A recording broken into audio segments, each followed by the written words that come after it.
You have some pretty good speed. And it doesn't look like it's raw speed. It looks like you learned how to run. There's form running there, and that's not, please don't take that any way other than a compliment. And I was reading up on it a little bit. You had a cousin that went to Clemson, track and field? Yes. Helped you with your running skills? Out of high school, my 60 time was actually a 7. And, you know, I knew, I was like, if I'm going to, you know, to continue to get better, I have to somehow get faster. You know, I was faster when I was younger up until high school. And I don't know what had happened. Either my foot grew too big at that point, and I just had a heavy foot at that time. But, you know, I was talking to my cousin who, like you said, ran a track at Clemson. And he said, you know, I can get you where you want to be.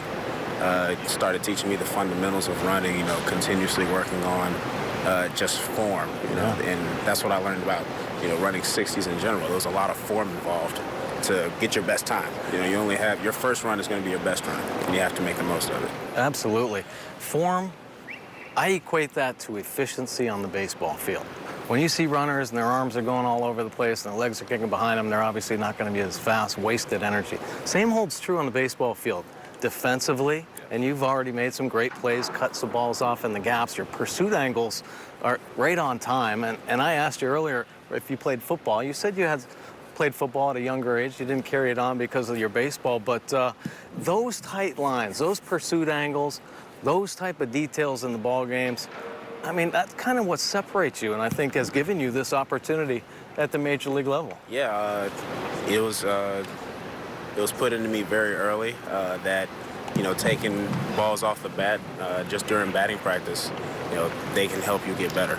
And I took that very seriously, you know, taking true routes to balls, even if I can't get to them, you know, just having an understanding of, okay, if I were to break down and have an angle at this ball, you know, what are my chances of getting to it? How can I cut this ball off to stop the other guys from getting that extra 90? Yeah, absolutely. And I've heard you already talk about just the speed of the ball coming off the bat here at the major league level. Might not be completely different, but I bet more hitters hit it harder. They definitely do. Yeah.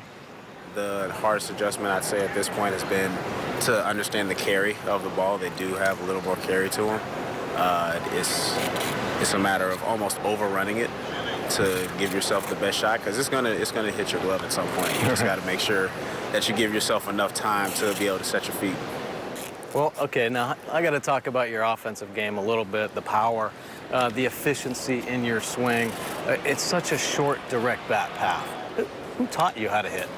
I have a hitting instructor back in Georgia, and his name is Jason Balcom, and I've been with him since I was 15. And, you know, it's funny, the first session we ever had, I didn't swing a single bat, or I didn't take a swing at a single ball. Yeah. We sat there the entire time, and we talked about what are your goals, what are your dreams, you know, how do you break it down to reach where you want to be. And you know, it was about an hour and a half conversation, but it was well worth it. Nice, very good. Well, you made it to the big leagues. Now what? Now what? Are you going to be satisfied with that? Absolutely. I heard some old stories that sometimes the easiest thing to do is to make it to the big leagues. How do you stay in the big leagues?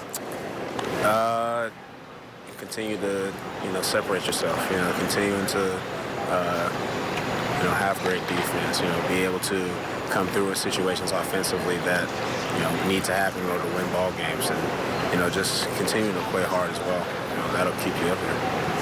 Well, Cedric Mullins looks like he's starting to recreate the Oriole way. Different type of ball player.